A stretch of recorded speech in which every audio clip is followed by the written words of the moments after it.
Hi friends, today we will talk about how to fix or how to solve mute notifications on TikTok. To know how to fix or how to solve mute notifications on TikTok app, you should just go to settings.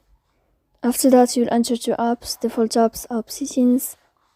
Here in this list, you'll enter to the window or to the app of TikTok, and you can click.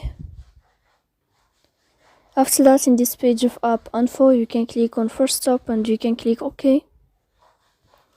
Here we'll enter to storage.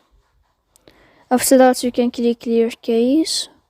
Don't click clear data because that can cause you errors in your app.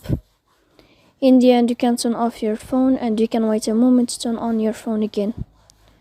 So please don't forget to support us by like and subscribe. See you next time in another video, and thank you for watching.